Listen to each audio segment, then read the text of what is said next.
Tyre എന്ന പട്ടണത്തിൽ നിരന്തര പ്രയത്നത്തെക്കുറിച്ച് ഈശോ പ്രസംഗിക്കുന്നു. പ്രഭാതം വിടരുന്നതേയുള്ളൂ. ഒരു തുറമുഖ പട്ടണത്തിനടുത്ത് ഒരു വള്ളത്തിൽ ഈശോ വരുന്നു. ആ വള്ളത്തിന് പിന്നിൽ 4 വള്ളങ്ങളുമുണ്ട്. ആ പട്ടണം ഒരു പ്രത്യേക തരമാണ്. കടലിലേക്കത് തള്ളി നിൽക്കുന്നു. മുനമ്പിൻ്റെ അറ്റത്ത് കടലിലേക്ക് തള്ളി പരന്നു കിടക്കുന്ന പട്ടണം കണ്ടാൽ ഒരു വലിയ കൂണാണെന്ന് തോന്നും. പട്ടണം കൂണിൻ്റെ തലയും മുനമ്പ് അതിൻ്റെ ഉടലും വേര് തീരത്തിനടിയിലേക്കുള്ള ഭാഗവും. ഇരുവശങ്ങളിലുമായി 2 തുറമുഖങ്ങളുമുണ്ട്. വടക്ക് ഭാഗത്തേക്ക് വിസ്തൃതവും ധാരാളം വള്ളങ്ങൾ വന്നടുക്കുന്നതും തെക്ക് ഭാഗത്തേക്ക് അടച്ചുകെട്ടുള്ളതും വലിയ കപ്പലുകൾക്ക് വരാനും പോകാനുമുള്ളതാണ്. നമുക്ക് അങ്ങോട്ടാണ് പോകേണ്ടത്. ചെറിയ വള്ളങ്ങളുള്ള തുറമുഖം ചൂണ്ടിക്കാണിച്ചുകൊണ്ട് ഐസക് പറയുന്നു. അവിടെയാണ് മീൻപിടുത്തക്കാർ ഉള്ളത്. അവൻ പട്ടണം ചുറ്റി നടന്ന് കാണുന്നു. ഇപ്പോൾ മനസ്സിലാകുന്നുണ്ട്, മുനമ്പ് മനുഷ്യനിർമ്മിതമായ ഭീമാകാരമായ ഒരു അണക്കെട്ടാണെന്ന്. ഓ, ആ കാലത്ത് എത്ര ധാരാളം പണികൾ അവർ അവിടെ ചെയ്തിരുന്നു! അതിൻ്റെ നിർമ്മാണവും അവിടെയുള്ള വള്ളങ്ങളുടെ എണ്ണവും എല്ലാം വിസ്മയം ഉളവാക്കുന്നതാണ്. ആ പട്ടണം സമ്പന്നവും വ്യാവസായികമായി പ്രവർത്തനബഹുലവുമാണെന്നുള്ളത് വ്യക്തം. പട്ടണത്തിന് പിന്നിൽ അകലെയായി മനോഹരമായ കുന്നുകളുണ്ട്. അവയ്ക്ക് പിന്നിൽ കുറേ അകലത്തിൽ ഹെർമോൻ, ലെബനോൻ മലനിരകൾ കാണാം. ലെബനോനിൽ നിന്ന് കടലിലേക്ക് നോക്കുമ്പോൾ കാണുന്ന പട്ടണങ്ങളിൽ ഒന്നാണിത്. ഈശോ യാത്ര ചെയ്യുന്ന വള്ളം വടക്കേ തുറമുഖത്തെത്തി. ഐസക് അന്വേഷിക്കുന്ന ആളുകളെ കാണുന്നതുവരെ മുന്നോട്ടും പിറകോട്ടും നീക്കുകയാണ്. അവൻ അത്യുച്ചത്തിൽ വിളിക്കുന്നു. അല്പസമയത്തിനുള്ളിൽ നല്ല ഭംഗിയുള്ള 2 വള്ളങ്ങൾ അവരുടെ അടുത്തേക്ക് വന്നു. അതിലെ ആളുകൾ ശിഷ്യന്മാരുടെ ചെറിയ വള്ളങ്ങളിലേക്ക് കുനിഞ്ഞു നോക്കുന്നു. എൻ്റെ സ്നേഹിതരെ, ഗുരു ഞങ്ങളുടെ കൂടെയുണ്ട്. അവൻ്റെ വാക്കുകൾ കേൾക്കണമെന്നുണ്ടെങ്കിൽ വരൂ. ഇന്ന് വൈകിട്ട് അവൻ സിക്കാമിനോണിലേക്ക് പോകുകയാണ്. ഐസക് പറയുന്നു. ഞങ്ങൾ ഇതാ വരുന്നു. എവിടെയാണ് ഞങ്ങൾ ഒരുമിച്ച് കൂടേണ്ടത്? ഒരു പ്രശാന്തതയുള്ള സ്ഥലത്ത്. ഗുരു ടയറിലേക്കോ തീരത്തെ പ്രമുഖ പട്ടണത്തിലേക്കോ ഇറങ്ങുന്നില്ല. വഞ്ചിയിൽ ഇരുന്നു കൊണ്ടവൻ പ്രസംഗിക്കും. അതിനാൽ തണൽ കിട്ടുന്ന ഒരു തീരം തിരഞ്ഞെടുക്കുക. ആ പാറക്കെട്ടിലേക്ക് പോരൂ. അവിടെ തണലുള്ള ചില സ്ഥലങ്ങളുണ്ട്. വള്ളം അടുക്കുന്നവയും ആയതിനാൽ നിങ്ങൾക്ക് കരക്കിറങ്ങുകയും ചെയ്യാം. വടക്കേയറ്റത്തെ മലഞ്ചെരിവിലുള്ള ഒരു ഉൾക്കടലിലേക്ക് അവർ പോകുന്നു. ഏകാന്തതയുള്ള സ്ഥലം. കിഴക്കാൻ തൊക്കായ പാറ സൂര്യനിൽ നിന്ന് സംരക്ഷണം നൽകുന്നുണ്ട്. കടൽ കാക്കയും കാട്ടുപ്രാവും മാത്രമേ അവിടെയുള്ളൂ. ഇര തേടി അവ കടലിലേക്ക് പറക്കുകയും ഉച്ചത്തിൽ കീ ശബ്ദിച്ച് തിരിച്ചു വന്ന് പാറക്കൂട്ടങ്ങളിലുള്ള കൂട്ടിലേക്ക് പോകുകയും ചെയ്യുകയാണ്. പ്രധാന വള്ളത്തിൻ്റെ കൂടെ കുറേ ചെറിയ വള്ളങ്ങളും ചേർന്ന് ഒരു പട തന്നെ ആയിട്ടുണ്ട്. അവയ്ക്ക് അഭിമുഖമായി ഒരു ചെറിയ കടൽപ്പുറം. കഷ്ടിച്ച് 100 പേരെ ഉൾക്കൊള്ളാൻ കഴിയുന്ന ഒരു സ്ഥലം. വെള്ളത്തിലേക്ക് കടൽപ്പാലം പോലെ മുന്തി നിൽക്കുന്ന ഒരു പരന്ന പാറയിൽ ചവിട്ടി അവർ കരക്കിറങ്ങി ഒരുമിച്ചു കൂടി.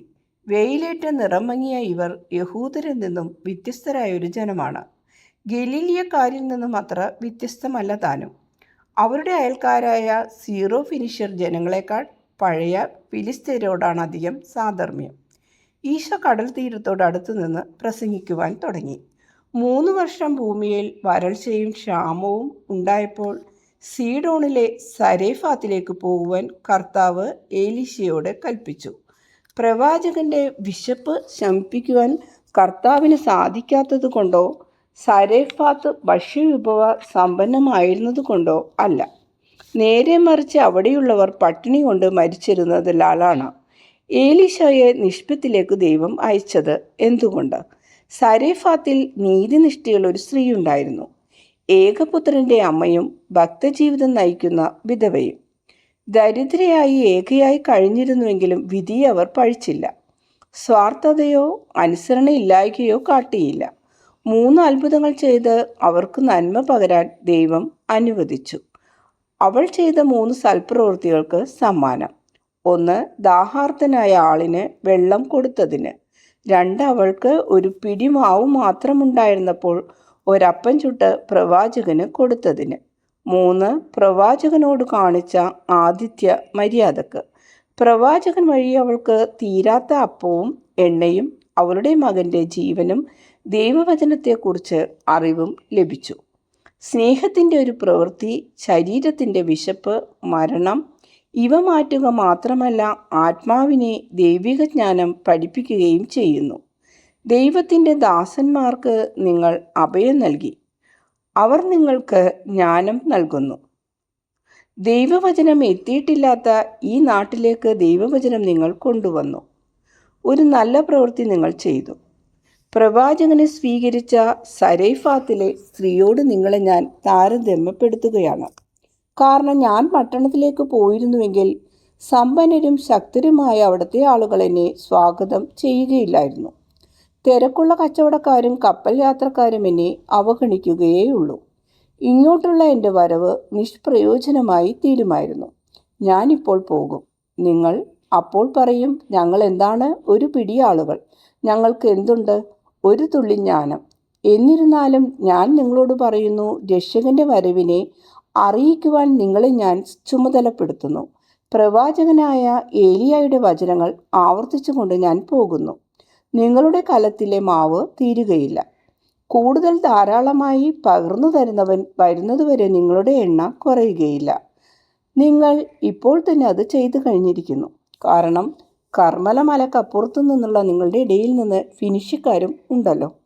അതിൻ്റെ അർത്ഥം നിങ്ങളോട് പറഞ്ഞതുപോലെ നിങ്ങളും മറ്റുള്ളവരോട് പറഞ്ഞു എന്നാണ്. അങ്ങനെ ഒരു പിടി മാവും ഒരു പിടി എണ്ണയും തീർന്നു എന്നു മാത്രമല്ല, അളവിൽ വർദ്ധിക്കുകയും ചെയ്തുവെന്ന് നിങ്ങൾക്ക് തന്നെ കാണാമല്ലോ. അതിനിയും വർദ്ധിപ്പിക്കുവാൻ ശ്രമിക്കും. നിങ്ങൾക്ക് കഴിവില്ലാഞ്ഞിട്ട് ദൈവം നിങ്ങളെ ഈ വേലക്ക് തിരഞ്ഞെടുത്തിരിക്കുന്നത് വിചിത്രമായി നിങ്ങൾക്ക് തോന്നുന്നുവെങ്കിൽ വലിയ ശരണത്തിൻ്റെ ഈ വാക്കുകൾ ആവർത്തിക്കുക. നിന്റെ വാക്കിൽ പ്രത്യാശ വെച്ചുകൊണ്ട് നീ പറയുന്നത് ഞാൻ ചെയ്യും. ഗുരുവേ, ഇവിടെയുള്ള അജ്ഞാനികളോട് ഞങ്ങൾ എങ്ങനെയാണ് പെരുമാറേണ്ടത്? ഈ ആളുകളെ ഞങ്ങൾക്കറിയാം, കാരണം അവർ ഞങ്ങളെപ്പോലെ തന്നെ മുക്കുവരാണ്. ഓരോ ജോലി ചെയ്യുന്നത് കൊണ്ട് അവരുമായി സാഹോദര്യം പുലർത്തുന്നു. എന്നാൽ മറ്റുള്ളവരുടെ കാര്യം എങ്ങനെയായി? ഇസ്രയേൽക്കാരനായ ഒരു മുക്കുവൻ ചോദിക്കുന്നു. ഒരേ ജോലി ആയതുകൊണ്ട് സ്നേഹബന്ധത്തിലാണെന്ന് നീ പറയുന്നു. അപ്പോൾ ഒരേ മൂലത്തിൽ നിന്നുള്ളവരാണ് എന്ന കാരണം സാഹോദര്യത്തിന് നിന്നെ പ്രേരിപ്പിക്കേണ്ടതല്ലേ? ഇസ്രയേൽക്കാരെയും ഫിനിഷ്യരെയും ദൈവം സൃഷ്ടിച്ചു. സാരോൺ സമതലത്തിലെ ആളുകളും ഉന്നതമായ യൂദയായിലെ ആളുകളും ഈ തീരദേശവാസികളിൽ നിന്ന് വ്യത്യസ്തരല്ല. എല്ലാ മനുഷ്യർക്കും വേണ്ടിയാണ് പറുദീസ സൃഷ്ടിച്ചത്.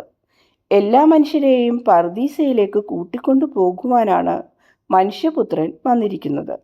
അതായത് എല്ലാവരും സ്വർഗത്തിൽ എത്തുന്നതിനും അങ്ങനെ പിതാവിന് സന്തോഷം നൽകുന്നതിനും വേണ്ടിയാണ്.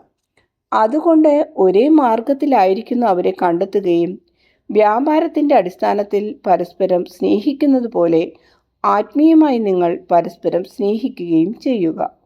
ഐസക്ക് പല കാര്യങ്ങളും ഞങ്ങളോട് പറഞ്ഞു, എന്നാൽ കൂടുതൽ അറിയാൻ ഞങ്ങൾ ആഗ്രഹിക്കുന്നു.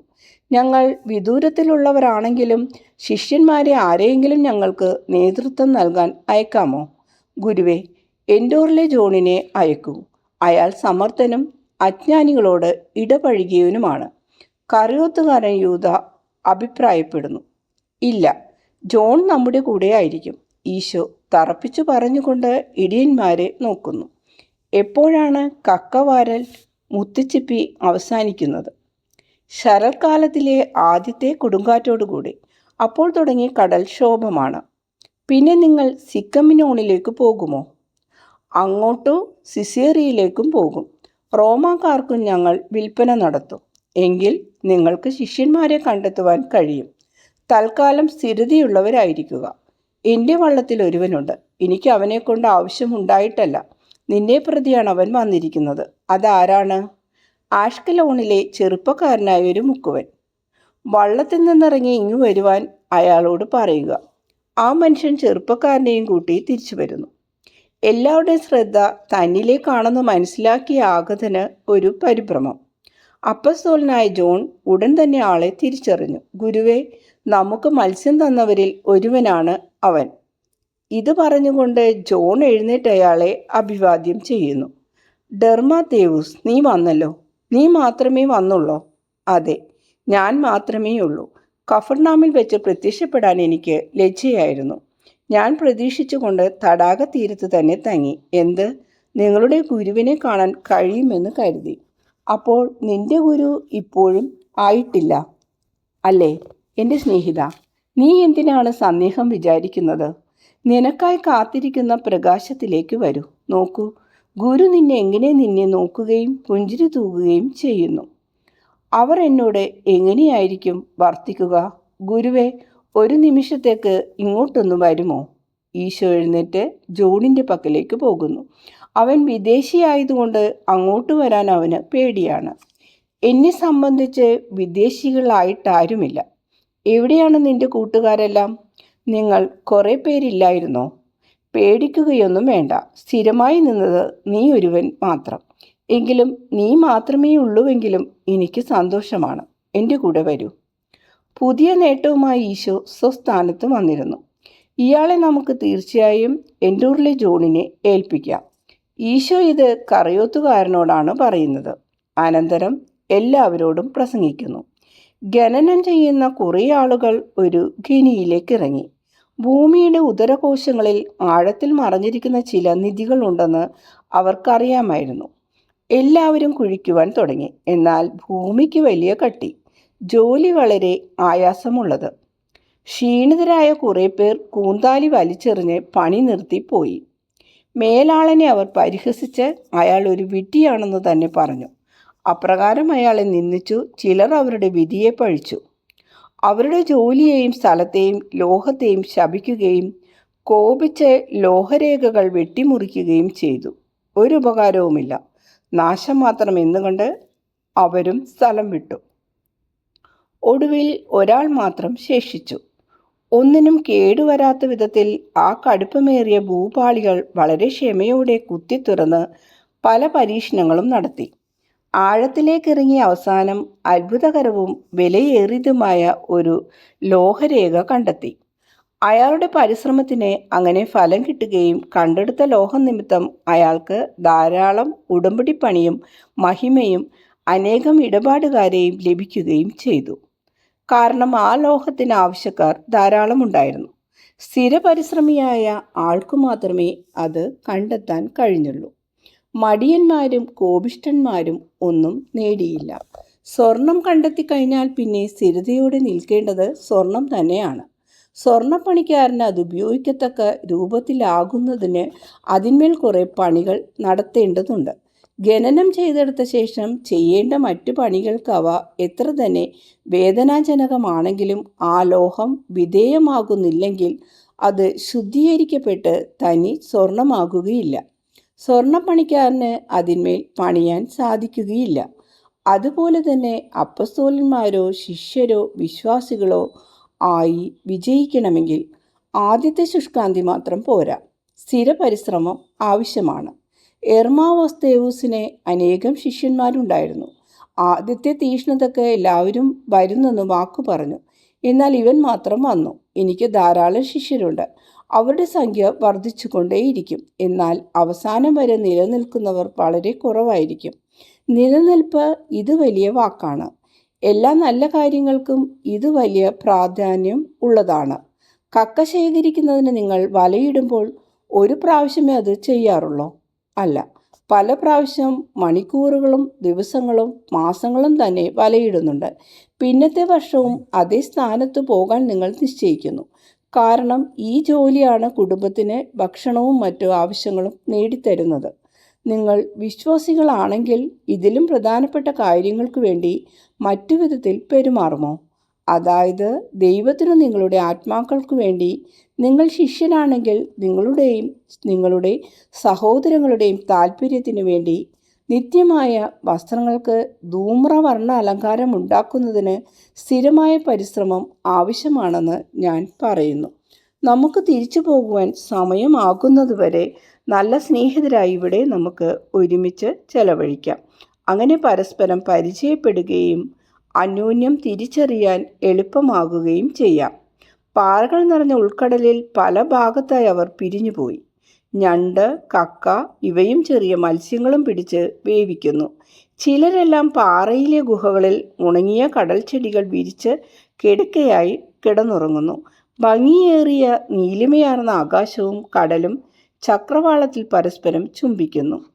കടൽ കാക്കകൾ കടലിലേക്ക് തിരിച്ച് പാറകളിലുമുള്ള ഗുഹകളിലേക്കും ചിറകടിച്ച് പറക്കുകയും ശബ്ദിക്കുകയും ചെയ്യുന്നതിൻ്റെയും ചെറിയ തിരകളടിക്കുന്നതിൻ്റെയും ശബ്ദമല്ലാതെ വേറെ ശബ്ദമൊന്നുമില്ല.